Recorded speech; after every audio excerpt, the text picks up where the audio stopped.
Good evening, नमस्कार। आज फिर इस स्पोर्ट्स साइंस प्रोग्राम में आप सबका बहुत बहुत स्वागत है। और इस बात की हमको बहुत खुशी है कि करीब 2300 कोचेस और स्पोर्ट्स साइंटिस्ट और बाकी लोग जो स्पोर्ट्स में दिलचस्पी रखते हैं वो हमारे साथ जुड़ चुके हैं हमारे इस वेबिनार में। कल हमने फिजिकल और physiological challenges in adolescent growth के बारे में डॉक्टर निखिल से काफ़ी कुछ सीखा। मुझे आप सब लोगों के काफ़ी सारे फीडबैक मिले हैं और मुझे इस बात की बहुत खुशी है कि बहुत सारे अच्छे फीडबैक हमको मिले हैं और ये प्रोग्राम जो है वो आप लोगों को काफ़ी अच्छा लगा। एथलीट्स की फिटनेस और स्ट्रेंथ को जानने के लिए we have to continuously do evaluation and assessment, and these are fundamental requirements in the training process of every athlete. For a coach, for designing the training program, it is very important that he assesses the strengths, the fitness, and as well as the weaknesses of his athletes. And for that, we have various assessments and evaluation programs which we carry out both in the physical side as well as on the sports sciences, which have the physiological and the biochemistry side. There are also various psychological tests which can tell the state of mind of the athlete. So it is very important कि हम हर हर वक्त ये जाने कि हमारा athlete किस shape में है और किस दशा में है। आज डॉक्टर लाटे हमारे साथ फिर से जुड़ गए हैं और वो हमें एथलीट्स के असेसमेंट्स और उनकी क्या इम्पोर्टेंस है, क्यों हमको ये असेसमेंट्स करने चाहिए, कितनी उनकी ज़रूरत है, इसके बारे में he will be telling us. And I hope because it is such A important subject, I hope आप सब बहुत ध्यान से सुनेंगे और जो ये बातें बताएंगे उनको अपने फील्ड में कार्यान्वित करेंगे और सारे एथलीट्स का जो ट्रेनिंग प्रोग्राम है वो उनकी रिक्वायरमेंट्स के अनुसार ही डिज़ाइन करेंगे। Thank you. Over to doctor Late. Thank you, sir. Good evening. Am I audible? Can everyone Yes. hear me? Yes. Yeah, Yes. perfect. Perfect. Okay. So today we are going to speak about assessments. जैसे sir ने कहा, अगर आप देखें तो even school में साल में एटलीस्ट 3 या 4 बार टेस्ट होते हैं देखने के लिए कि सही तरीके से सीख रहे हैं कि नहीं, whether the kids are actually understanding what they are learning. तो जैसे स्कूल में टेस्ट होते हैं to see the improvement in a child, right, बच्चा कितना इम्प्रूव कर रहा है वो देखने के लिए, वैसे ही आपका एथलीट कितना इम्प्रूव कर रहा है या फिर किन चीज़ों में वो कम पड़ रहा है वो जानने के लिए आपको रेगुलर असेसमेंट्स करना बहुत ज़रूरी है। नाउ द डिफरेंस इज, जब आप स्कूल में कोई असेसमेंट्स करते हो, कोई क्विज लेते हो या फिर सेमेस्टर्स होते हैं, फाइनल एग्जाम्स होती हैं, तभी उससे पता चलता है कि बच्चे ने कितना मेहनत किया और कितना उन्हें समझ में आया। लेकिन जब आप एज अ कोच जब टेस्ट लेते हो, राइट, तभी इट्स नॉट जस्ट कि वो स्टूडेंट ने कितना इम्प्रूव किया है या स्टूडेंट अभी कितना इम्प्रूव कर रहा है, किस एरियाज में वीकनेस है, लेकिन it is also sort of telling you कि आप कहाँ कम पढ़ रहे हैं। So it's a very very important thing कि कोचेस रेगुलर असेस करें एथलीट्स को, ताकि आपको भी पता चले कि जो ट्रेनिंग प्रोग्राम्स आप दे रहे हो, जिन चीज़ों पे आप ध्यान दे रहे हो, वो पर्याप्त है या नहीं, उसकी वजह से जो आपको रिजल्ट्स चाहिए वो हो है या नहीं हो रहे, and the child is continuing as he is.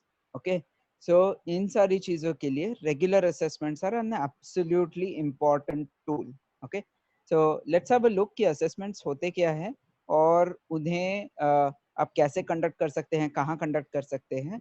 I would also like to say at this point कि आई थिंक कमांडर गर्ग वो उन्होंने खुद काफी सारे प्रोटोकॉल्स बनाए हैं अलग अलग स्पोर्ट्स के लिए, असेसमेंट्स के लिए, और sir if you could just speak for a minute on those.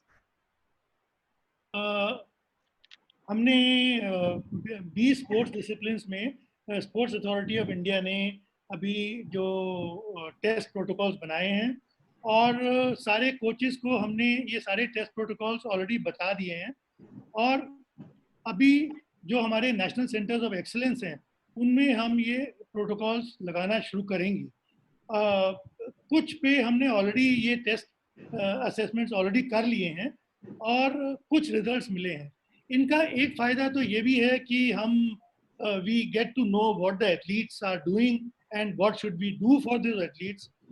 But इनका एक और बहुत बड़ा जो यूज़ है ये है कि हमारे पास जो है बहुत सारा डेटा अब कलेक्ट होना शुरू हो जाएगा इंडियन एथलीट के परफॉर्मेंस के ऊपर, और उनके जो स्पोर्ट्स साइंस, उनके जो फिजियोलॉजिकल पैरामीटर्स होते हैं, उनके एंथ्रोपोमेट्रिकल पैरामीटर्स होते हैं, उनके वेरियस अदर पैरामीटर्स होते हैं, और जो मोटर एबिलिटीज होती हैं उनके पैरामीटर्स होते हैं, और टेस्ट रिजल्ट्स के पैरामीटर्स आएंगे। तो इससे एक बहुत बड़ा डेटाबेस बनना शुरू हो जाएगा भारतीय एथलीट्स का, और उसको फिर हम एक रिसर्च कर सकते हैं उसमें और भी अच्छा, और ये जान सकते हैं कि हमको अपने एथलीट्स को इम्प्रूव करने के लिए और क्या करना चाहिए। Over to Dr. Nikhil. Yeah, can I add just 1 or 2 lines? Sure, sir. Sure, sir. So just for the benefit of the viewers, in all these 20 sports discipline, we have consulted national sports federations, and in turn they have relied on their high performance directors or the chief coaches. And in consultation with the federation and high performance directors, एक elite level athletes या तो जो हमारा intermediate level का athlete है उसके लिए ये सभी असेसमेंट के पैरामीटर्स डिसाइड करके उन्होंने हमें रिकमेंडेशन दिया है. So it is a compilation. So in a time to come it is going to be followed, whether it is a Khelo India Academy, whether it is a junior national camp, whether it is Sai Academy, because this has been designed by the federation's high performance director and we have provided the support wherever it was required. So it's going to be a uniform assessment pattern that we want to come up with the help of federations. Thank you, sir. Excellent. So I would like to start off my session. Let me just share my screen.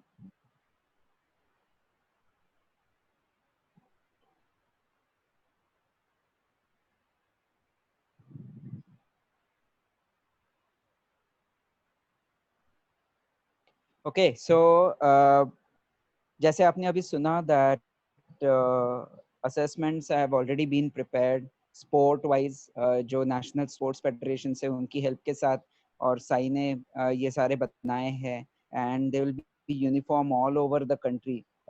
What I want to talk about today is कि assessments क्यों करना है, कौन से type के होते हैं, ताकि जो कोचेस आज मुझे देख रहे हैं उनको एक बेटर अंडरस्टैंडिंग हो कि अगर आपकी फेडरेशन ये टेस्ट कंडक्ट कर रही है तो वो क्यों कर रही है और उसकी कितना इम्पोर्टेंस है. It's not just a tick box कि आपको बताया गया है ये करना है तो आपने टिक करके कर दिया. उसका एक्चुअल में बहुत ज़्यादा इम्पोर्टेंस है और वो आज हम सीखेंगे. एक और चीज़, जैसे सर ने कहा कि इंडियन डेटा अभी हमें मिलना चालू होगा. नाउ इन माय प्रेजेंटेशन मैंने टेस्ट में अगर ये नंबर आया तो इसका मतलब ये अच्छा है, ये नंबर आया तो इसका मतलब ये बुरा है, वैसे मैंने कुछ दिखाया नहीं है. Because whatever data is out there today is what we get from abroad.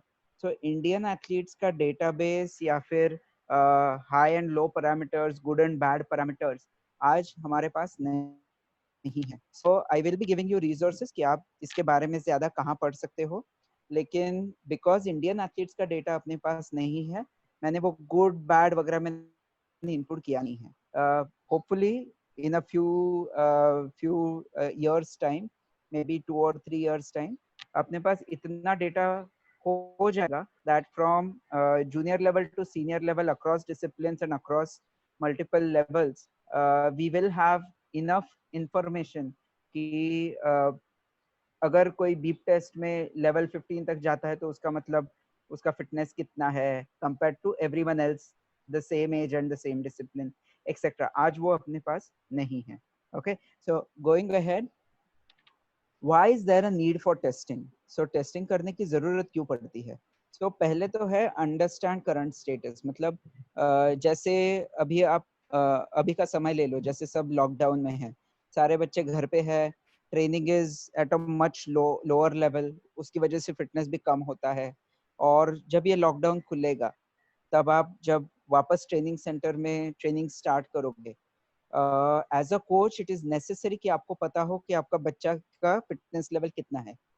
तो अगर आप तभी बेसिक टेस्टिंग से शुरुआत करते हो, ओके, तो as a coach it will tell you कि जो 1 महीना, 1.5 महीना, 2 महीने का जो लॉकडाउन हो रहा है, उसमें बच्चे का फिटनेस लेवल कितना कम हुआ है, या फिर कौन से एरियाज में वो फिटनेस मेंटेन कर पाया है और कौन से एरियाज में नहीं कर पाया। So maybe cardio is okay but strength has gone down, maybe speed is okay but agility has gone down, maybe upper body strength is okay but core strength has gone down, okay, ऐसे। तो if you do basic assessments, आपको पता चलेगा कि आपके जो athletes हैं उनका करंट स्टेटस क्या है। Now this is not just when after the lockdown जब आप टेस्ट करोगे, but this is on a regular basis, जैसे ऑफ सीजन खत्म होने के बाद या फिर बैक टू बैक कॉम्पिटिशन्स के बाद जब ब्रेक आता है और आप फिर से नॉर्मल ट्रेनिंग स्टार्ट करते हो, तो during competitions all the travel, all the competition stress, उसकी वजह से कितना ड्रॉप हुआ है फिटनेस लेवल, तो वो भी आपको पता चल सकता है। So testing is absolutely necessary to understand current status. जैसे किसी को अगर डायबिटीज है, तो हम रेगुलरली ब्लड शुगर टेस्ट करते हैं, पता, ताकि हम पता कर सके कि डायबिटीज कंट्रोल में है या नहीं, उनको जो दवाइयाँ दी गई है या डाइट दिया गया है उसमें कोई बदलाव लाने की जरूरत है या नहीं। So all of these things you will only know when you do regular assessment. So that is point number 1. Point number 2 is lacuna in development. मतलब क्या कि समझो किसी बच्चे का स्पीड बहुत अच्छा है, पावर बहुत अच्छी है, लेकिन एजिलिटी कम पड़ जाती है। तो in a sport like football, in a sport like squash, in a sport like tennis, जहाँ आपको fast side to side movements की जरूरत पड़ती है या क्विकली चेंज ऑफ डायरेक्शन की जरूरत पड़ती है, उसमें despite having strength, despite having power, despite having stamina, शायद वो बच्चा थोड़ा पीछे पड़ जाए। ओके, तो असेसमेंट अगर आप करते हो हर एक डिफरेंट पैरामीटर के लिए, स्पीड के लिए, पावर के लिए, एंड्योरेंस के लिए, स्टैमिना के लिए, तो एजिलिटी के लिए, तो आपको पता चलेगा कि कौन से एरियाज में आपका स्टूडेंट थोड़ा कम पढ़ रहा है और आप उन चीजों पे थोड़ा सा एक्स्ट्रा ध्यान दे सकते हो। So that is the second point कि जो खामियां है वो आपको पता चले। Third is it is a guide to improve training programmes. तो जैसे मैंने कहा कल जब मैंने कहा कि ग्रोइंग एज ग्रुप में काफी सारे बॉडी में चेंजेस आते हैं, तो उसके हिसाब से बॉडी का कैपेसिटी भी चेंज होता है। तो अगर आप कोई स्पेसिफिक प्रोग्राम्स कर रहे हो, जैसे मैंने कहा that at a younger age आप एजिलिटी पे ज्यादा काम कर सकते हो और आपको दिखता है कि एजिलिटी हैज इम्प्रूव्ड लेकिन स्ट्रेंथ इतना इम्प्रूव हुआ नहीं है, क्योंकि रेगुलर असेसमेंट्स आप कर रहे हो, वो पता चल जाएगा। तो it can help guide your training programs कि आप थोड़ा सा चेंजेस कर सकते हो to improve on those other things as well. Now fourth and very important point is feedback to the athlete. जब एथलीट का ग्रोइंग फेज चल रहा है या even afterwards 20, 24, 25 year old athletes, एक तो आपको पता चलता है आप कितने अच्छे हो या कितने बुरे हो या कितना अचीव कर गए या अचीव करना रह गया जब आप कंपटीशन खेलते हो। लेकिन व्हाट अबाउट जब कंपटीशन नहीं है, राइट? सो अंडरस्टैंड कैसे करें एथलीट की जिस पे वो इतना मेहनत ले रहा है, जैसे स्ट्रेंथ पे मेहनत ले रहा है, तो उसमें कुछ फर्क पड़ा है कि नहीं। सो जैसे नॉर्मली जब आप वेट कंट्रोल करने की बात करते हो, and this is not for athletes, this is like for people like me, okay, तब जब आप डाइट करते हो या वर्कआउट करते हो, आप देखना चाहते हो कि भाई वजन काटे पे आपका थोड़ा सा वेट कम आया है, right? You need that feedback to keep you motivated. तो अगर रेगुलर टेस्टिंग हो रहा है, तो आप एथलीट को दिखा सकते हो कि भाई 3 महीने पहले आपका लेवल ये था, आज आपका लेवल इतना है और आपको नेक्स्ट ये अचीव करना है। तो उसकी वजह से क्या होगा, एथलीट को फीडबैक मिलेगा कि भाई मैं जो मेहनत कर रहा हूँ उसका फल है, उसकी वजह से मुझे फायदा हो रहा है और मुझे थोड़ा और थोड़ा और मेहनत करने की जरूरत है। But this feedback is very important to keep the athlete motivated and on the right track.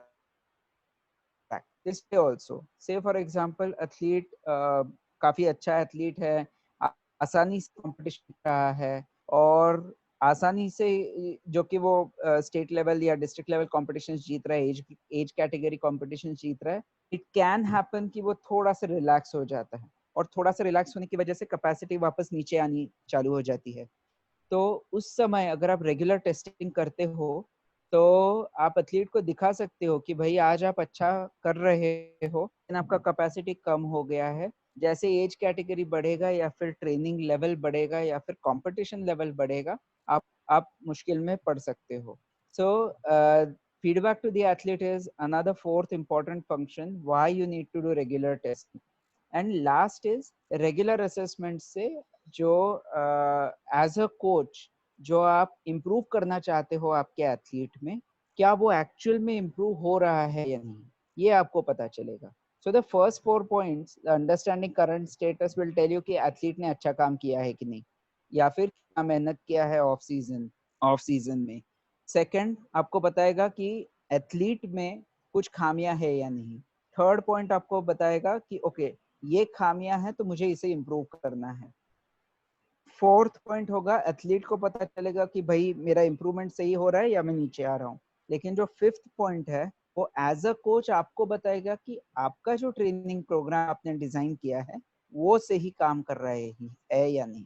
Now, as a professional, I always want a feedback. I always want to know when I'm working with an athlete या working with a patient कि उनको कितना फर्क पड़ा है। जैसे आप doctor के पास जाते हो दवाई लेने या फिर कुछ काम से, और डॉक्टर आपको टेस्ट करके दवाइयाँ वगैरह लिख देता है, हमेशा आपको कहता है कि फॉलोअप के लिए अगले हफ्ते आ जाइए, ताकि डॉक्टर को भी पता चले कि जो मेडिसिन उन्होंने दिया है, जो लाइन ऑफ ट्रीटमेंट आपको दिया है, उसका एक्चुअल में फर्क पड़ रहा है या नहीं। So those are the 5 points which are very important and you need to do regular testing.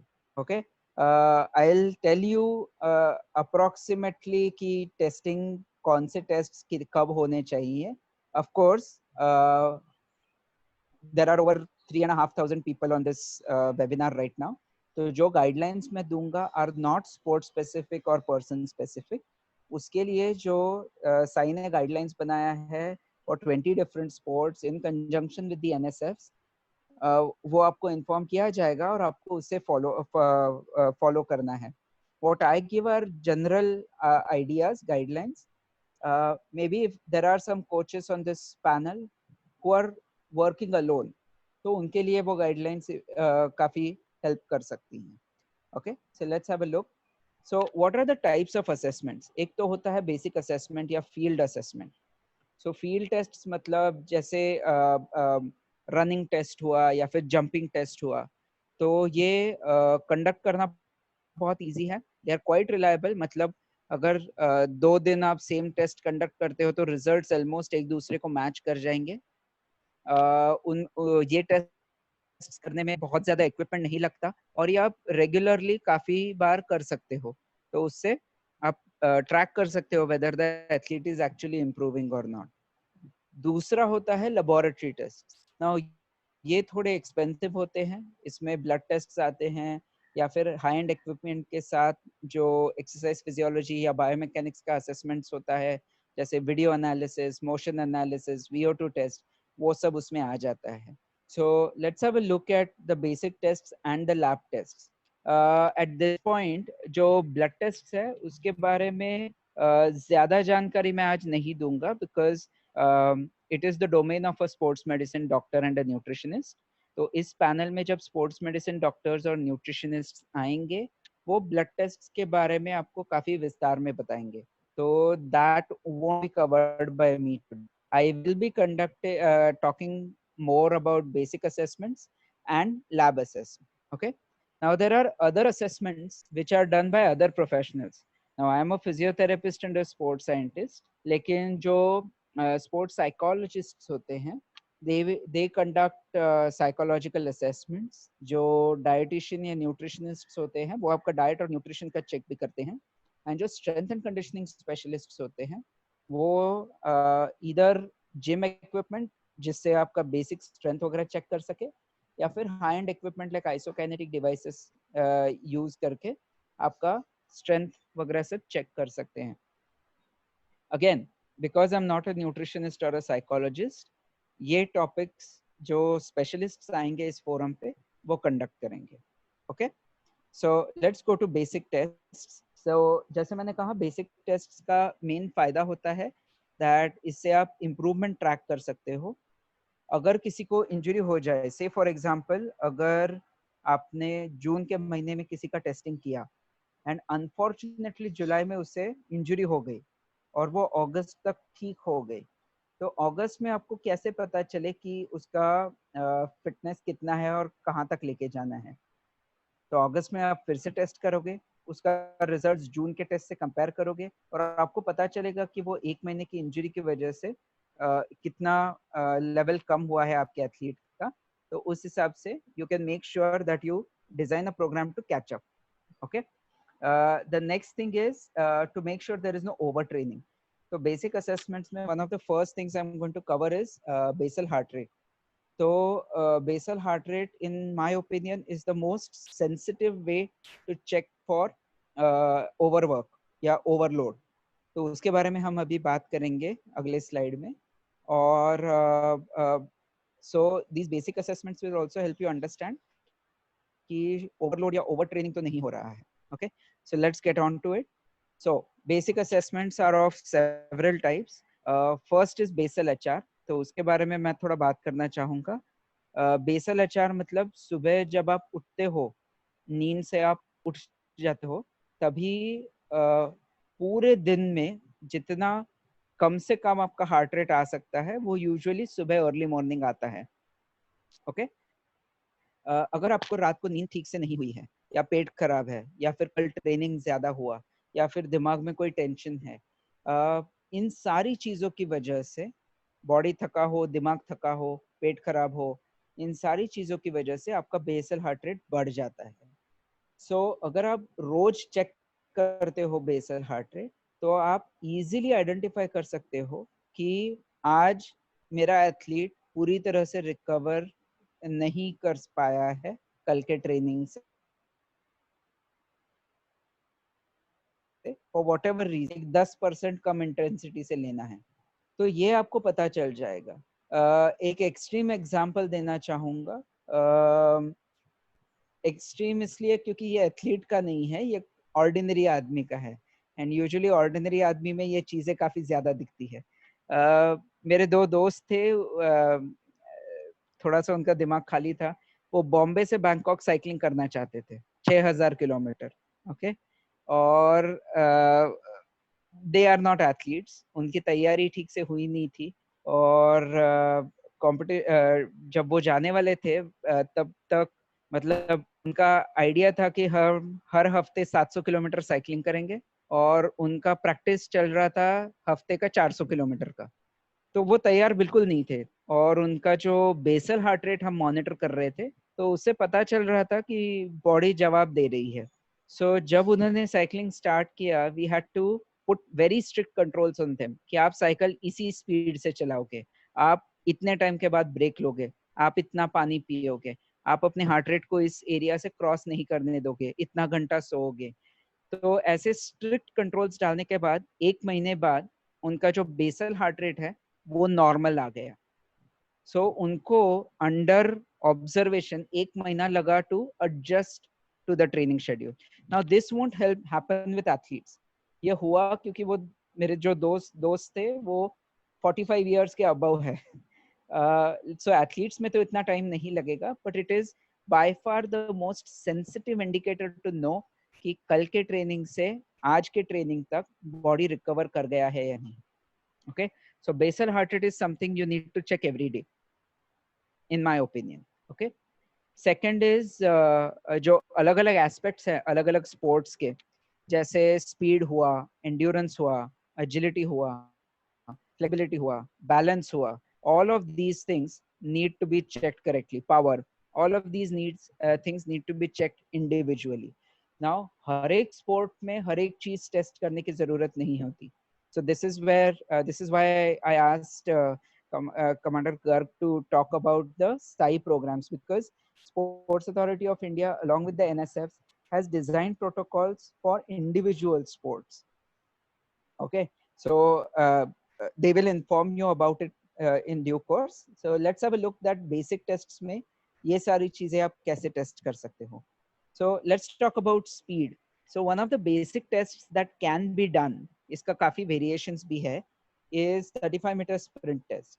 क्योंकि जब आप running start करते हो from 0 kilometers per hour, तब आपको maximum speed तक पहुंचने के लिए 30 से 40 मीटर लगते हैं. So this 35 meter sprint test looks for acceleration कि first 30-35 meters में आप कितना जल्दी बॉडी को accelerate कर पाते हो. Now in this video they are using something called as speed gates. मतलब in this video I'll just play the video. You can have a look. So जो athlete है उसने start किया, he keeps on accelerating, and once he crosses those speed gates, you see those things on tripods, जैसे वो gate को cross करता है, he starts slowing down. तो वो gate is actually like a laser gate. तो जब वो gate को cross करता है, the laser gets broken and the time is given out. वो थोड़ा high end हो जाता है, उसके लिए काफी expense लगता है. लेकिन as a coach on field, you can easily do this with a stopwatch. So अगर आप मार्कर कोन्स लगाते हो 35 मीटर दूरी पे और विसल से स्टार्ट देते हो और स्टॉप वॉच से टाइमिंग चेक करते हो, 2 या 3 बार आप सेम टेस्ट कराइए after a good warm up with enough rest in between, and you will come to know कि बंदे का एक्सेलरेशन कैसा है. Now this is extremely important for sports, stop and start sports like tennis, like football, sprints, or even stop and start movements in badminton. Although in racket sports straight line movements itna hota nahi, you're always moving in various directions, लेकिन फिर भी it gives an idea कि instantaneous acceleration कितना हो सकता है athlete का.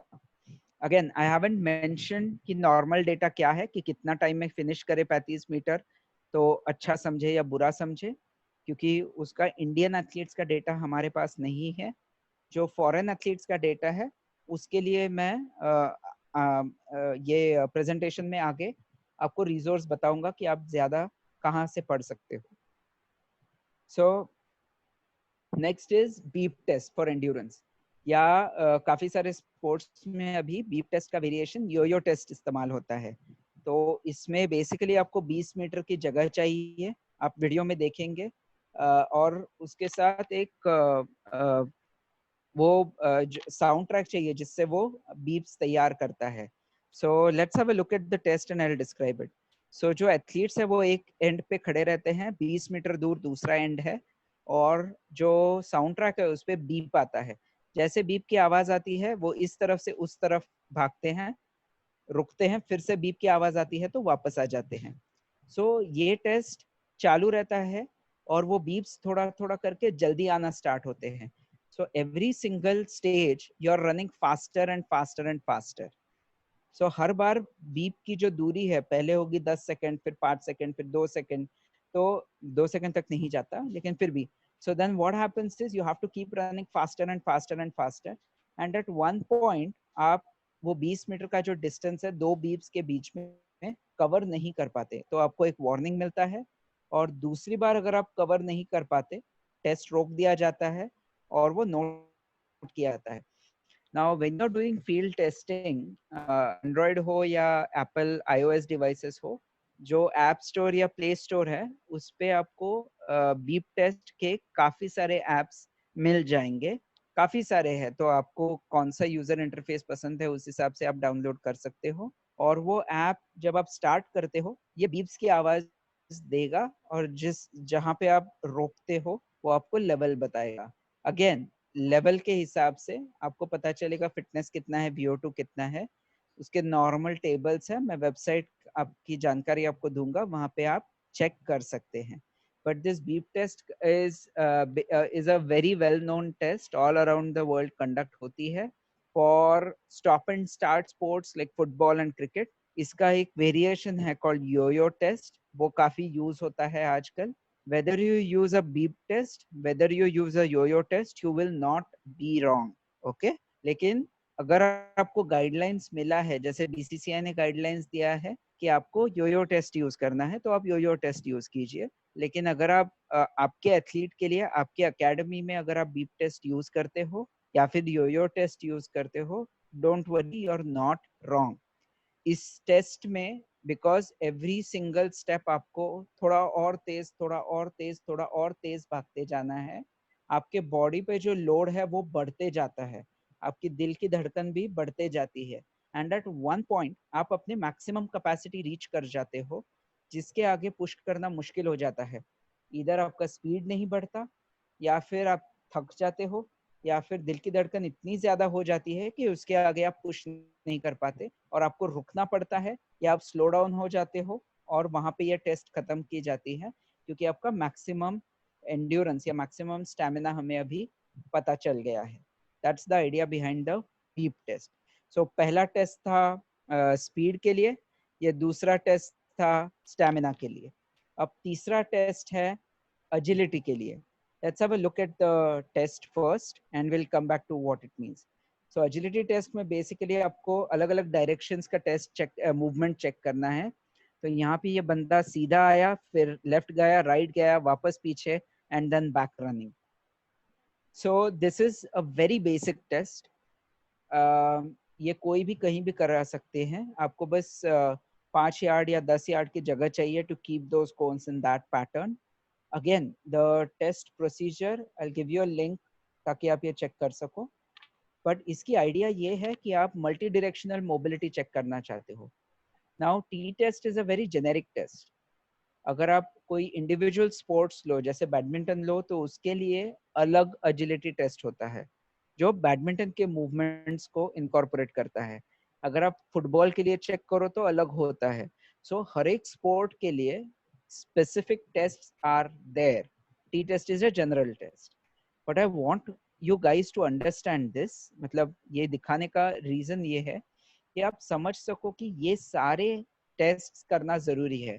आपको स्पीड चेक करना है, आपको स्टैमिना चेक करना है, आपको मल्टी डायरेक्शनल मोबिलिटी चेक करना है in sports that require movement in many directions, ताकि हर एक पहलू जो है आपके स्पोर्ट का आप चेक करके देख रहे हो कि एथलीट कैसे परफॉर्म कर रहा है और इम्प्रूवमेंट की जरूरत है या नहीं।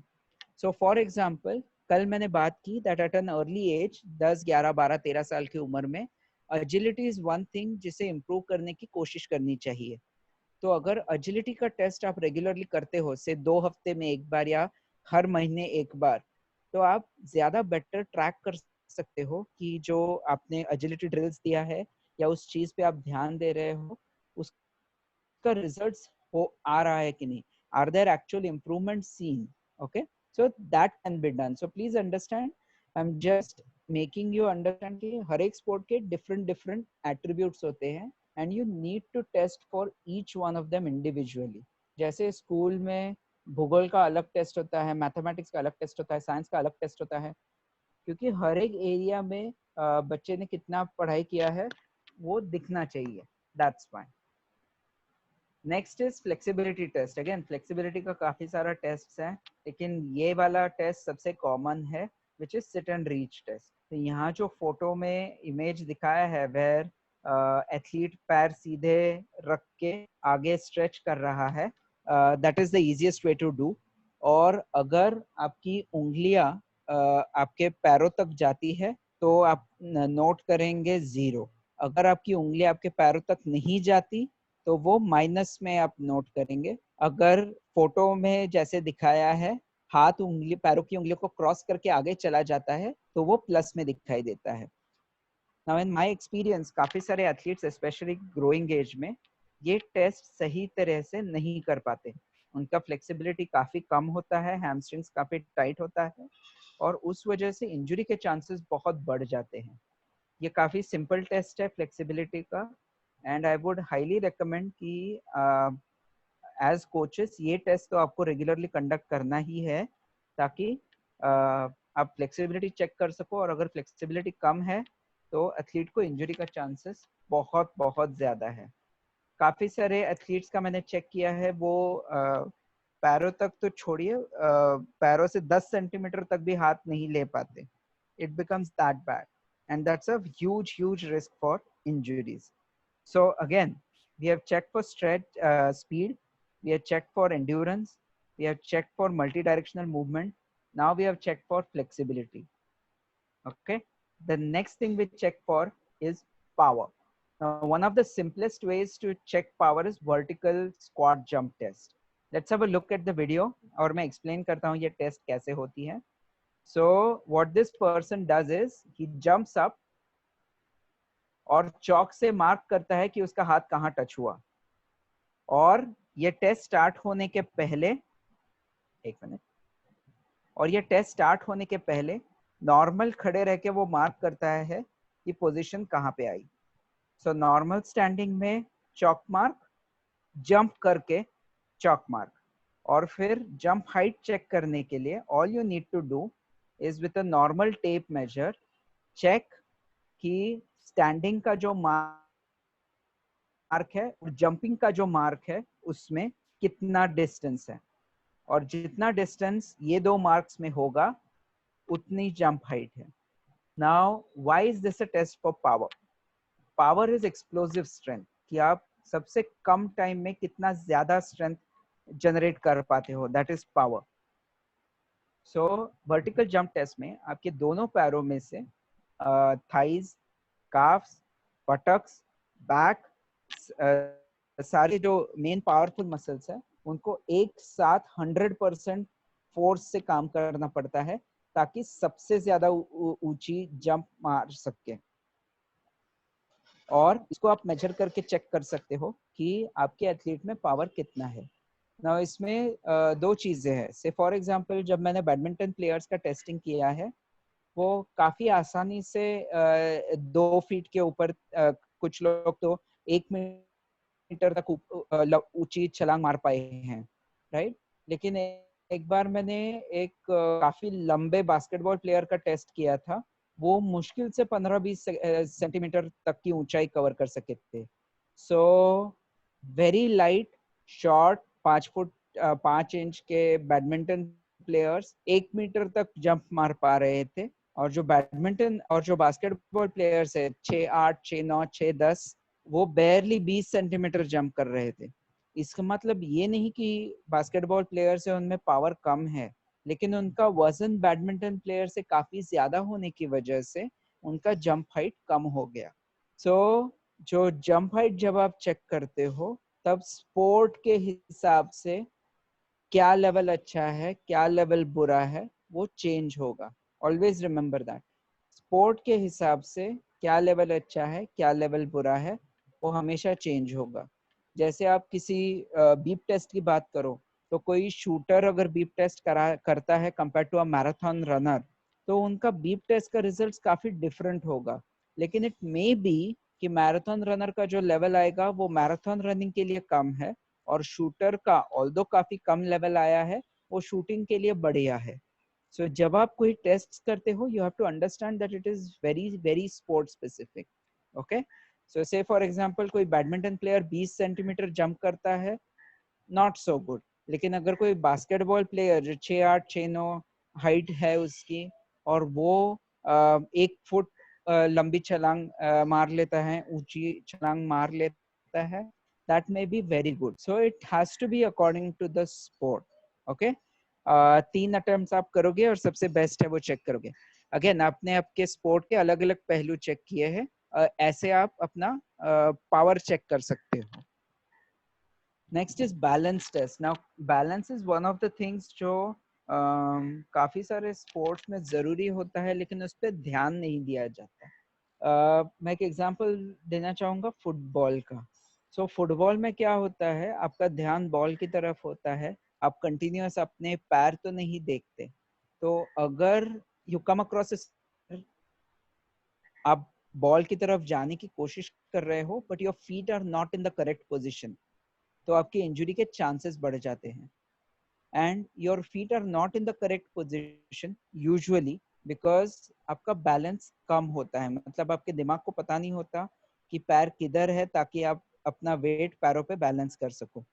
सो अगर ऐसी चीजें हैं तो इंजरी के चांसेस बढ़ जाते हैं. All racket sports have this problem. All sports जहाँ पे एजिलिटी की बहुत हाई रिक्वायरमेंट है have this problem. Now, whenever I've tested footballers, one thing I've noticed is जिन एथलीट्स का बैलेंस बढ़िया होता है उनमें इंजरीज कम पाई जाती है. That is a fact. जिन एथलीट्स का बैलेंस बढ़िया होता है उनमें इंजरीज कम पाई जाती है. Even sports like basketball, even sports like volleyball जिसमें जंप्स मारना पड़ता है, अगर आपका बैलेंस कम है देयर इज अ चांस कि थकावट आने के बाद आप जब जंप मार के लैंड कर रहे हो पैर सही तरीके से लैंड नहीं करेगा और आपको इंजरी हो सकती है. So balance is one part of the assessment routine which like basal heart rate, like flexibility, balance is something I insist कि हर कोच ने रेगुलरली अपने एथलीट्स का टेस्ट करना चाहिए. ओके, सो बेसल हार्ट रेट, फ्लेक्सिबिलिटी और बैलेंस, ये तीन चीजें आई वुड डेफिनेटली रेकमेंड कि हर कोच को एथलीट्स का टेस्टिंग करना चाहिए. And balance is also important in sports जहाँ पे ज्यादा मूवमेंट भी नहीं होती, जैसे शूटिंग हुआ, आर्चरी हुआ. अगर आपका बैलेंस बढ़िया है तो आपका फॉर्म और टेक्निक इम्प्रूव हो जाता है. So please check for flexibility, please check for basal heart rate, please check for balance test on your own with telling you to do so, क्योंकि उससे इंजरीज के चांसेस कम हो जाते हैं, ओवरलोड इंजरीज के चांसेस कम हो जाते हैं. ओके, बैलेंस के भी काफी सारे टेस्ट्स हैं. जो फोटो में आपको दिख रहा है, बंदा एक पैर पे खड़ा है, you can't see him completely but his eyes are also closed. So standing on one leg with hands crossed and eyes closed, that is a basic test, and the person needs to be able to stand for 30 seconds on one leg with hands crossed, eyes closed. ये बहुत ही basic test है. इसके आगे के भी tougher test आपको मिल जाएंगे. I'll give you the resources, जो वेबसाइट है जिस पे आप ज्यादा पढ़ सकते हो. I have linked that in the end, so wait for it. Okay, now here's a sort of routine जो आप regularly follow करो. तो apart from the regular tests that Sports Authority of India or your national sports federations recommend, as a coach अगर आप खुद की academy चला रहे हो, then this is something that I would recommend that you should be doing minimum. Okay, minimum इतना तो आपको करना चाहिए. So one is heart rate. अगर आप daily monitoring कर सको, maybe not every athlete but most of your top athletes you should monitor. जो beep test है for endurance वो हर 3 महीने में एक बार. अगर young बच्चे हैं 11 से 14 साल की उम्र में, तो जो agility test है वो once a month आप करें. जो jump test है वो भी once a month करें. और बढ़ती एज ग्रुप का अगर एथलीट है तो उनका वजन चेक करना बहुत जरूरी हो जाता है, स्पेशली इन फीमेल्स, क्योंकि अगर बढ़ती एज ग्रुप में हाइट बढ़ रहा है और वेट नहीं बढ़ रहा, then that's a huge red flag कि आपका डाइट में प्रॉब्लम है. सो अगर कोई 13 साल का लड़का है जिसका हाइट बढ़ रहा है लेकिन वेट कम हो रहा है या सेम है, इसका मतलब उसका खाना पीना सही नहीं है, and that's a big problem. कई बार तो ये हो जाता है कि स्पेशली लड़कियों में कभी कभी वेट कम दिखाई देता है. सो पिछले महीने से इस महीने हाइट तो बढ़ गया है लेकिन वेट कम हुआ है. That is a huge red flag कि उनके डाइट में काफी गड़बड़ है, वो ठीक से खाना नहीं खा रही और there is a huge chance कि इंजरीज जल्दी हो जाएगा. सो ये 5 चीजें बेयर मिनिमम अगर आप चेक करते हो, apart from what is also recommended, but these 5 tests I would suggest are absolute basic minimum जो आपको करना चाहिए. हार्ट रेट चेक करना है, एंड्योरेंस चेक करना है, एजिलिटी चेक करना है, जंप चेक करना है, वेट चेक करना है. इसके साथ अगर आप एथलीट का किसी का कम पाया जाता है तो आपको फ्लेक्सिबिलिटी और बैलेंस भी चेक करना है. लेकिन अगर फ्लेक्सिबिलिटी और बैलेंस अच्छा है तो उसे रेगुलरली चेक करने की जरूरत नहीं है. You can follow the basic pattern given on the screen. And the last thing is, ये सारा assessments होने के बाद जो आपका ट्रेनिंग है उसको आप मैच करना है बेसल हार्ट रेट से. सो अगर बेसल हार्ट रेट नॉर्मल है, से 55-60 जो कुछ बच्चे का नॉर्मल है, तो आप नॉर्मल ट्रेनिंग कराओ. अगर हार्ट रेट ज्यादा है, 64-68 तक जाता है, मतलब नॉर्मल अगर 55-56 है और 64-68 तक जाता है, इसका मतलब कि पिछले ट्रेनिंग से अभी तक रिकवर नहीं किया है, तो आपको आपका ट्रेनिंग लोड थोड़ा सा कम करना पड़ेगा to allow the body to adjust. Okay, so I hope you have understood कि basic assessments क्यों करना है. Let me just quickly go back to that slide. Athlete का करंट स्टेटस समझने के लिए, जो ट्रेनिंग प्रोग्राम है उसमें कुछ कम पड़ रहा है या नहीं वो समझने के लिए, एथलीट को खुद को फीडबैक मिलता है कि किन चीज़ों में ही इज गुड, किन चीज़ों में he is not so good. And finally आपको एक फीडबैक मिलेगा कि जो ट्रेनिंग प्रोग्राम्स आप तैयार कर रहे हो for your athletes, are they actually working or not.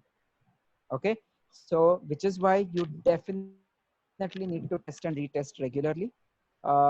The first thing I would suggest all of you do is, जैसे ही लॉकडाउन खत्म होता है और ट्रेनिंग फिर से स्टार्ट होता है, प्लीज डू दीज टेस्ट, ताकि आपको पता चले कि लॉकडाउन पीरियड में आपके एथलीट का फिटनेस कितना है और उसको वापस मैच फिटनेस तक लेके जाने के लिए कौन से एरिया में आपको ज्यादा काम करना पड़ेगा, कौन से एरिया में आपको नॉर्मल काम करना पड़ेगा. ओके, फिर उसके बाद मैंने जैसे कहा बेसिक टेस्ट्स में जो बेसल हार्ट रेट है, that is one of the most important test.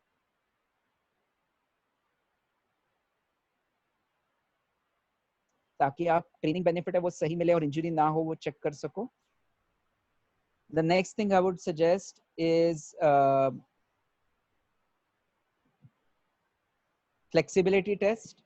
ये भी आपको रेगुलरली करना है अगर बच्चे का फ्लेक्सिबिलिटी कम है तो, बिकॉज अगेन फ्लेक्सिबिलिटी कम होगा तो इंजरीज का चांसेस काफी बढ़ जाता है. एंड लास्टली बैलेंस, अगर बैलेंस कम है तो उसका भी रेगुलर असेसमेंट्स करना है, बिकॉज बैलेंस कम होने की वजह से भी इंजरी का चांसेस बहुत बढ़ जाता है. Here's a basic program that you can follow. अगर बैलेंस और फ्लेक्सिबिलिटी सही है तो उसे रेगुलरली करने की जरूरत नहीं है, लेकिन बेसल हार्ट रेट रोज का, बीप टेस्ट 3 महीने में एक बार, एजिलिटी टेस्ट महीने में एक बार, जंप टेस्ट महीने में एक बार, और वेट चेक रेगुलरली होना चाहिए.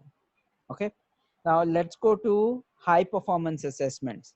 Now high performance assessments हर एक का हर बार करने की जरूरत नहीं होती.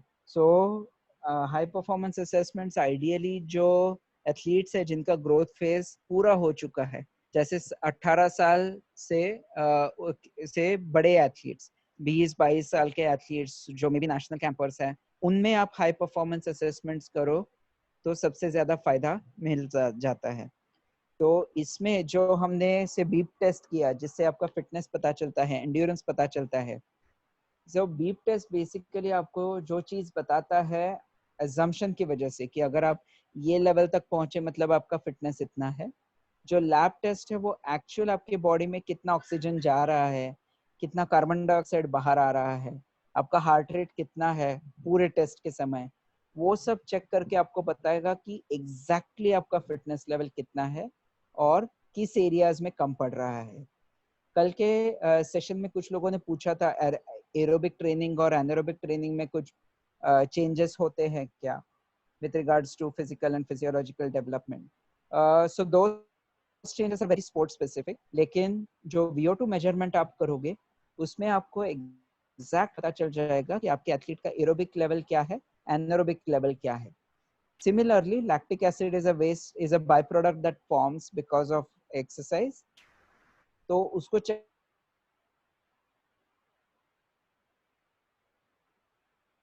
करने से ये पता टेस्ट इसको इक्विपमेंट लगता है. विल सी कि वो टेस्ट कैसे करते हैं in the next few slides, and we'll talk a little bit about biomechanics as well. But these high performance tests are usually meant for athletes who are past their growth phase and are performing really well, so who are national campers or almost at the national camp level. So पहले बात करते हैं VO2 max testing की. Let's have a look at how this test is conducted. So ये test conduct करने के लिए you have this athlete who is running on the treadmill, और उन्होंने वो मास्क पहना है. उस मास्क से जो नलियां जा रही हैं वो मेजर करती है कि हर एक ब्रेथ के साथ वो कितना ऑक्सीजन उनका बॉडी यूज कर रहा है और कितना कार्बन डाइऑक्साइड बॉडी पैदा कर रहा है, ताकि उनका हार्ट रेट कंटिन्यूस पता चले. और कंप्यूटर या ट्रेडमिल का स्पीड और इंक्लाइन भी कंट्रोल करता है. तो जो सॉफ्टवेयर है उसको पता होता है oxygen, carbon dioxide, heart rate, speed, inclination, और इस हिसाब से वो मैप आउट कर देता है कि कौन से स्पीड पे, कितने हार्ट रेट पे आप कितना खुद को पुश कर रहे थे for the entire duration of the test. कौन से स्पीड पे, कितना हार्ट रेट पे, कितना ऑक्सीजन कंज्यूम कर रहे थे आप और खुद को कितना पुश कर रहे थे, ये पूरा आपको मिल जाता है, ताकि यू कैन आइडेंटिफाई कि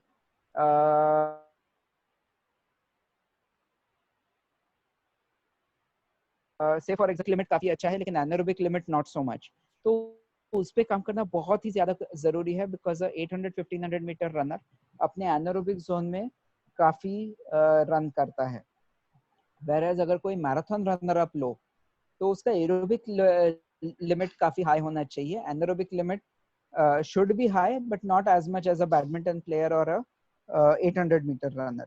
So it tells you very well कि कौन से स्पीड पे, कितने हार्ट रेट पे, कितना ऑक्सीजन कंज्यूम कर रहा है आपका बॉडी और आप कितना एफर्ट डाल रहे हो. So again this is a very high end test. इसको कंडक्ट करने के लिए इक्विपमेंट काफी सारा लगता है. 10 से 15 मिनट का टेस्ट है लेकिन एफर्ट भी काफी लगता है इसमें. तो this is not for everyone. This is for absolute high performance athletes. Okay.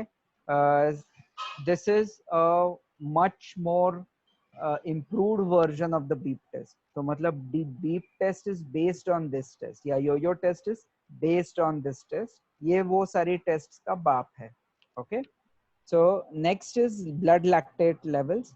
So जैसे blood sugar measure करने के लिए आपके फिंगर में से खून निकाल के ब्लड शुगर मेजर होता है, और पीपल हु आर डायबिटीज जो रेगुलरली घर में चेक कर सकते हैं. लैक्टेट भी उसी प्रकार से चेक होता है फिंगर टिप सैंपल से, और इसके लिए भी वो छोटा डिवाइस लगता है जिसे लैक्टेट मीटर कहते हैं, और वो स्ट्रिप्स लगता है.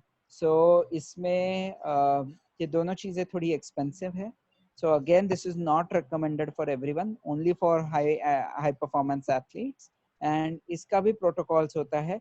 ये टेस्ट को कंडक्ट करने में लगभग 20 से 25 मिनट लग जाते हैं, और इससे आपको पता चलता है कि आपका फटीग लेवल कितना है. And this is important for sports like से बैडमिंटन, जिस पर आप 2 पॉइंट्स के बीच में या 2 गेम्स के बीच में अच्छा रिकवर करते हो. बॉडी ये जो लैक्टेट बॉडी में प्रोड्यूस होता है से कम कर पाता है. तो जो अगर मैच थर्ड गेम में जाता है और आपका रिकवरी अच्छा है, आपके ओपोनेंट का रिकवरी इतना अच्छा नहीं है, तो what it means is in the third game आप अपने ओपोनेंट से ज्यादा फ्रेश हो. और अगर आपकी थकान लेवल कम है, आप ज्यादा फ्रेश हो ओपोनेंट से, तो आपको जीतने का अच्छा मौका मिलता है. Okay. So the ability to recover well, the ability to quickly get rid of the waste products like lactic acid is extremely important in racket sports, जिससे आप ये कंट्रोल कर सको कि लास्ट गेम में या लास्ट मोमेंट में अगर आप अपने ओपोनेंट से थोड़ा ज्यादा फ्रेश हो, थोड़ा कम थके हो, तो आपको नेचुरल एडवांटेज मिलता है. सो इन स्पोर्ट्स लाइक बैडमिंटन जो हाई इंटेंसिटी स्पोर्ट्स है लेकिन फिर भी लंबे टाइम तक चलते हैं, 1 घंटे के ऊपर, उनमें ये सारे टेस्ट का बहुत इंपॉर्टेंस होता है.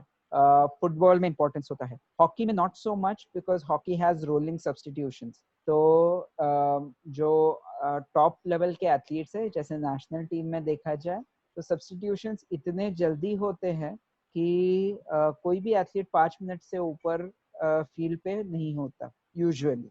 तो इसलिए lactate threshold is not of that much use at national level. लेकिन हाँ, अगर आपके पास bench strength नहीं है और the same athlete is going to be on field for 20-25 minutes, तो ये टेस्ट बहुत जरूरी होता है. For racket sports, this is absolutely necessary. Lastly, I would like to talk about specialized assessments. जैसे motion sensors के साथ आप testing कर सकते हो. Again, this is a high-end test. This is not meant for everybody. This is only for the top end of athletes. So, for example, अगर ये photo में आप अगर देखो तो वो पिस्टल शूटर है. उनके पैरों पे वो जो डॉट्स दिख रहे हैं ग्रीन कलर के, those are sensors. तो उनके बॉडी पे, हाथों पे, पैरों पे, सर पे ये सारे सेंसर्स लगे हुए हैं जो बॉडी का एग्जैक्ट मूवमेंट चेक करते हैं. और अगर आप से 40, 50, 60 शॉट फायर करते हो तो वो आपको एक्स्ट्रा इन्फॉर्मेशन दे सकते हैं कि जब आपने सही शॉट शूट किया तब आपका बॉडी पोजीशन क्या था, कैसे था, बॉडी मूवमेंट कैसा था, और आपने अगर गलत शॉट शूट किया तो उसमें आपका बॉडी पोजीशन कैसा था, मूवमेंट कैसा था. Now this is very very specific for certain sports. Now ये मोशन सेंसर असेसमेंट आप स्प्रिंटिंग में भी कर सकते हो. ये मोशन सेंसर असेसमेंट जो short duration high intensity sports है जैसे वेट लिफ्टिंग, उसमें भी आप कर सकते हो टू चेक कि राइट हैंड, लेफ्ट लेग सही तरीके से वेट ले रहा है कि नहीं, बैक ज्यादा बेंड कर रहा है, कम बेंड कर रहा है, मूवमेंट स्मूथ है, या छोटे छोटे जो चेंजेस है उनमें आप ध्यान दे सकते हो. Now this is again meant for athletes जो already high performance level पे है. चाय हो गया यार. Hello? जो already high performance level पे है. So when you're testing at this level, every small bit matters. कि आपका athlete already 99%, 99.5% में है. तो ये जो high performance tests है जैसे VO2 का test हमने देखा या lactate का test देखा या ये मोशन एनालिसिस हम देख रहे हैं, all of this helps in the last 0.5% to 1%. लेकिन जो बाकी के टेस्ट्स मैंने बताए जो बेसिक टेस्ट्स हैं उनको आप अगर रेगुलरली कंडक्ट करते हो, they will help your athlete get to 90-95%. और जब वो उस लेवल तक पहुंच जाए उसके बाद आप ये हाई परफॉर्मेंस टेस्ट्स पे ध्यान दे सकते हो. Okay, now before we go on to questions, I would like to say that अगर आपको फर्दर रीडिंग करना है तो ये एक बढ़िया वेबसाइट है, आप नोट डाउन कर सकते हो. It's called topendsports.com. Okay, I leave that for a minute. आप इसको नोट कर सकते हो, topendsports.com. इस पे काफी सारे टेस्ट जो मैंने बताए और उनके अलग अलग वेरिएशंस, उनके हाई एंड लो पैरामीटर्स सब दिया है. बट प्लीज अंडरस्टैंड जो हाई एंड लो पैरामीटर्स उनको दिया है या फिर गुड एंड बैड पैरामीटर्स दिया है, they are all abroad data. Indian athletes का डेटा नहीं है, अब तक तो नहीं है. ओके, बट जब तक वो तैयार होता है इंडियन एथलीट्स का डेटा, तब तक आप इस वेबसाइट पे जो इंफॉर्मेशन दी है उसको जरूर यूज कर सकते हो. You won't go wrong. Okay, finally stay home, stay safe. Thank you. So let's go to some question and answers. Please start writing your questions in the chat box, in the Q&A box. I'll just have a look and answer some of them.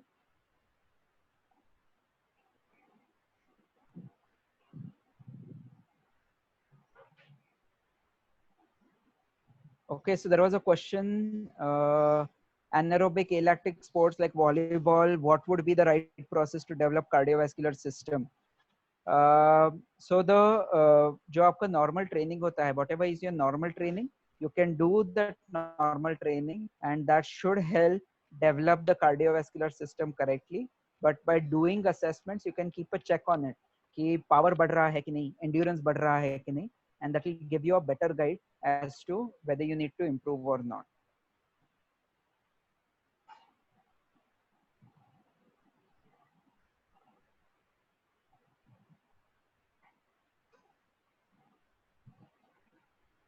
So there is another question by Sunil Tanwar from Gandhinagar. How to conduct tests for para athletes because they have limited activities, please suggest. So you're very right. Today's session, I did not talk about anything with regards to para athletes. The thing is, para athletes में भी एक sport में अलग-अलग qualifications होते हैं. So based on which discipline your athlete belongs to, और उसका जो requirements है उस हिसाब से आपको टेस्ट करना पड़ेगा. Lot of the tests that I have mentioned will need to be modified. Maybe going forward we can have a separate session for para athletes.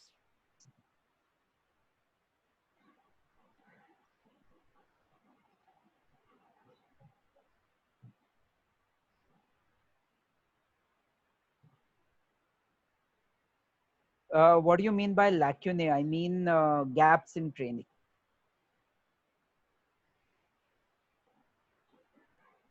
Okay, so one question is, what about genetic analysis for various mechanisms in athletes?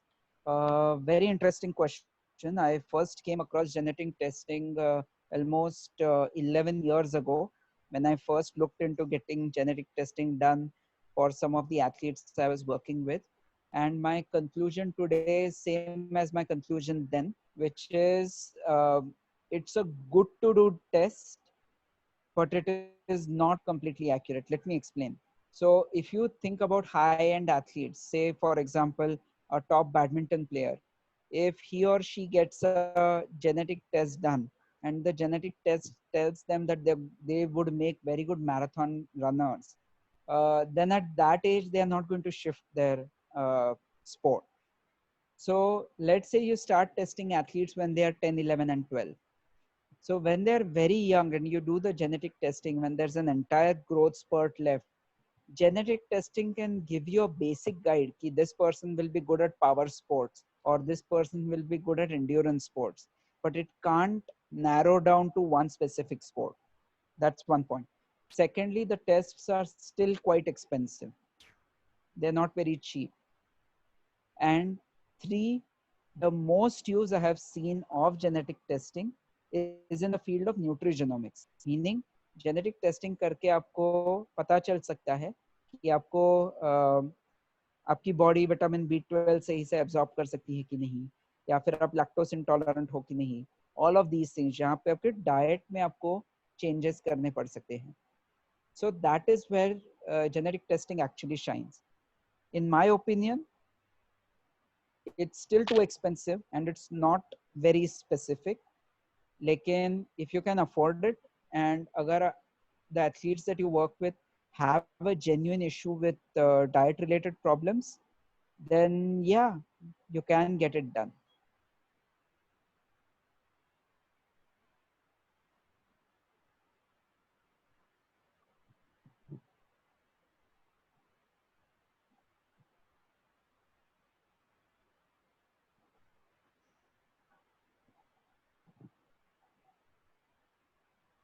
Okay, so there's another question by Pankaj Yadav. What is the difference between yo-yo and beep? So both test the same thing, which is your stamina. लेकिन beep test जैसे आपने video देखा is continuous. Whereas in yo-yo test, after 2 runs, 2 shuttles, आपको थोड़ा समय मिलता है easy jogging के लिए. So it's like a yo-yo, fast, slow, fast, slow. And that's why it's called as a yo-yo test. But they test for the same thing, which is endurance. Now, yo-yo test is supposed to be better when you have sports जिसमें continuous work की जरूरत नहीं पड़ती. जैसे team sports like football, जिसमें आप running करते हो, then you slow down. When the ball is not with you, then again you have to run fast, then you again slow down. तो उसमें yo-yo test का जो results are said to be slightly better than beep test. But 19-20 का फर्क है. So as a coach, whether you use yo-yo test or beep test, both is good. I would suggest go with whatever has been prescribed for your sport by your National Sports Federation.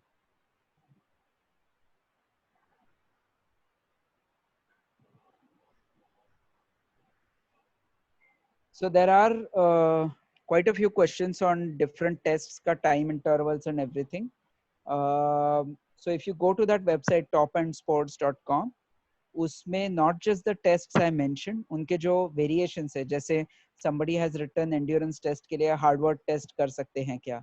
So all these other tests are also described in great detail. And the reason I'm not being specific is because on this forum, there are 3,500 people from various sports.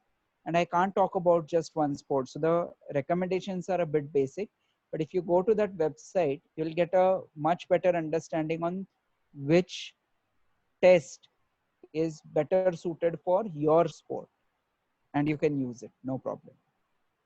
But the important thing is do regular testing. Keep testing, keep testing, keep testing, because jitna aap regular testing karoge, utna you'll be able to understand your athlete better and your training programs will be more effective.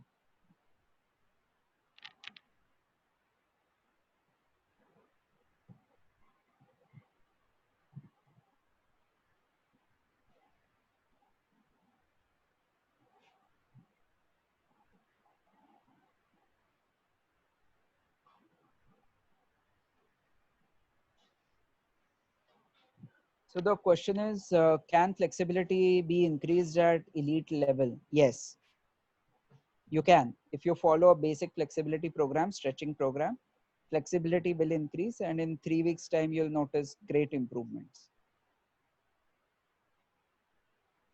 Is there any test for explosive strength of the shoulder? Mridul Adhikari, gymnastics coach. Yes, there is. You can use a shot put throw. There is also a ball bounce test off the wall.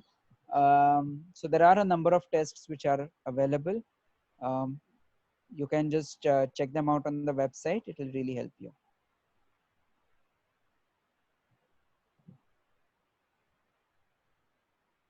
Sumansh is asking if there is any normative data available for Indian population sport specific data.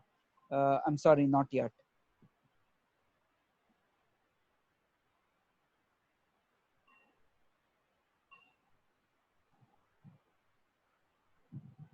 So another question is, what if the athlete is not giving 100% in testing?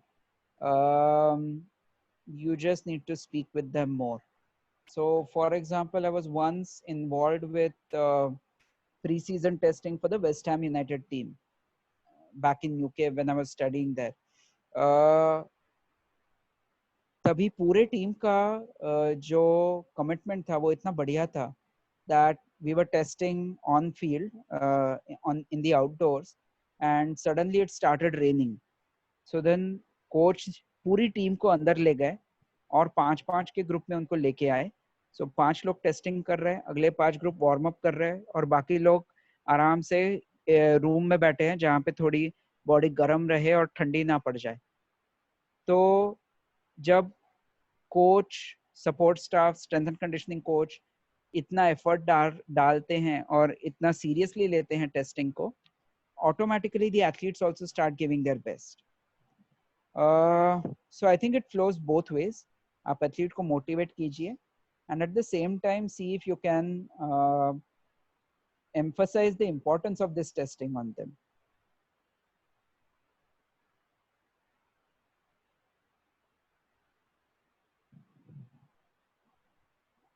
So there are a few questions about biochemistry, and I did not explain that. The thing is that when it comes to biochemistry, when you're talking about use of ATP in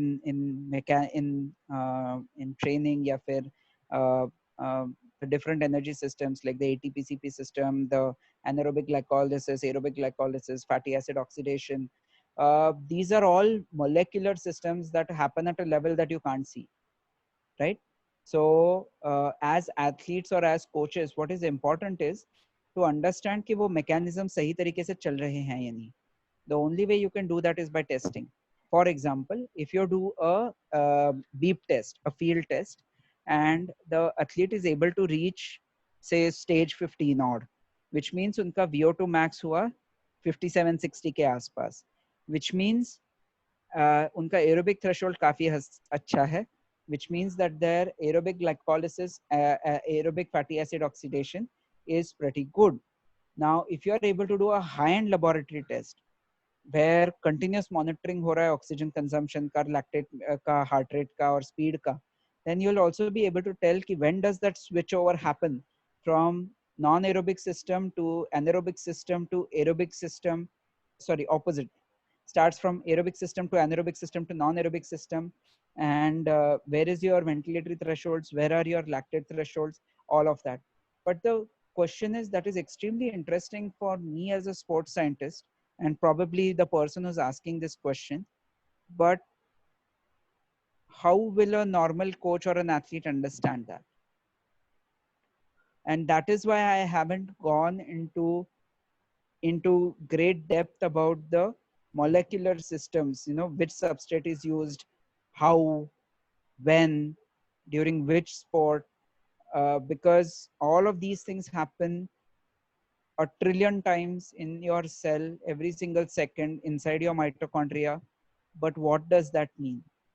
So it's always necessary that when you do sports science assessment, you just don't throw numbers at athletes or coaches, but your interpretation. Because if I give a coach a printout of a test which gives all these 100 different numbers, matlab kya? So today in my session, that is what I've tried to answer, that what does it mean? So if I start talking about those molecular mechanisms, alactate limits and lactate thresholds, ventilatory thresholds, what does that mean?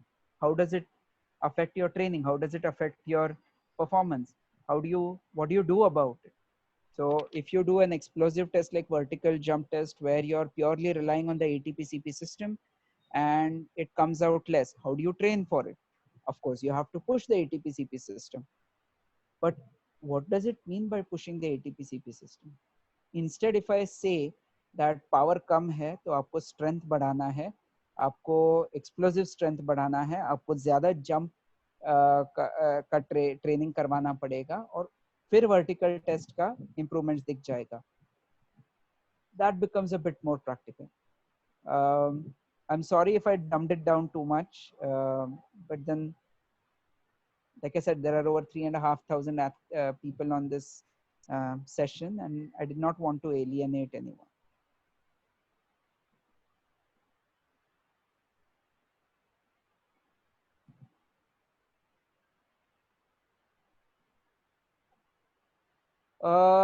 One more question is from Sunaj, special test for good posture.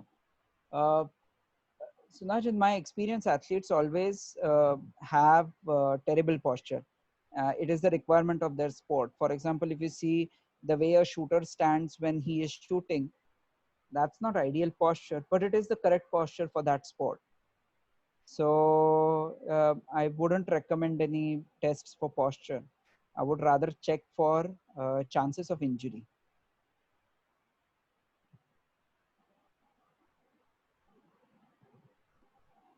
So another question is yo-yo test better or beep test better? Which is the best method to assess VO2 max? The laboratory methods are the best by far. They are the gold standard for it. But when you're doing field tests, if you are a hockey coach, Mr. Janardhan, then a yo-yo test might be better.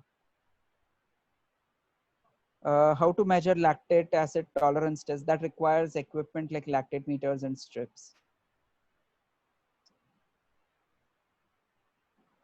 Another question by Amar Kumar is, how much sodium bicarbonate is recommended to delay lactate threshold? It's very person specific, very, very person specific.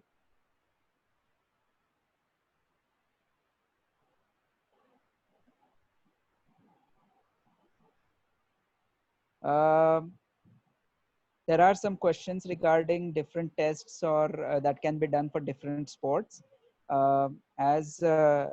Garg mentioned, that your NSFs, there are 20 different sports where SAI has worked with the NSFs to come up with a proper testing routine. And I think those will be made available to you. I will answer that question, Dr. Nikhil. Yes. In all the sports-specific classes, we have got specific sessions for performance assessments and talent identification tests.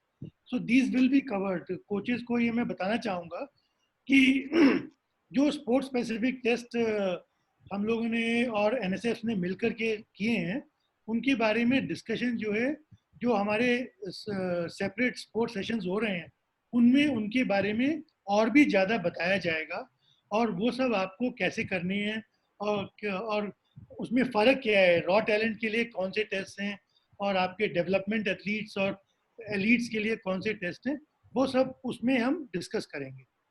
Thank you. One more question which is constantly repeated is which software is used for VO2 max test. If you're talking about the test that I showed on the video where the person is running on the treadmill with the mask, the software comes with the equipment.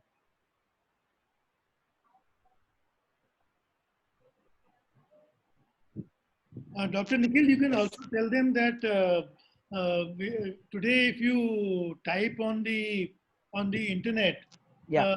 there are various. If you do a Cooper test, which is Yeah. 9-minute test and 12-minute test, Yeah. it is very easy by just measuring the distance, which is done in that much of time. A coach can easily find out what is the VO2 max by putting that distance and the age of the athlete in the formula, which is there on which is easily available on your mobile phone also. You can get that formula. So it is Yes. very easy.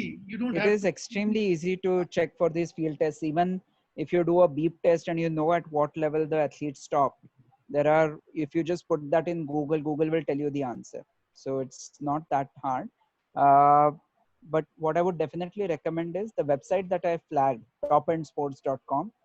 Please read up on the exact way to do each of the different tests. That website also has resources to tell you if your athlete stopped here, what was their VO2 max, or in a T test, if this was their timing, this is what, whether they are good or bad. So the website has all this information, which is why I haven't repeated it today. I've just redirected you to the website. And I hope, or my main purpose of this session today was to impress upon you that these tests are necessary, needed, and you need to do them repeatedly. And I did not want to get into too technical about lactate thresholds and ventilatory thresholds because that would have ended up alienating a lot of the coaches. So I think with that we will conclude this session.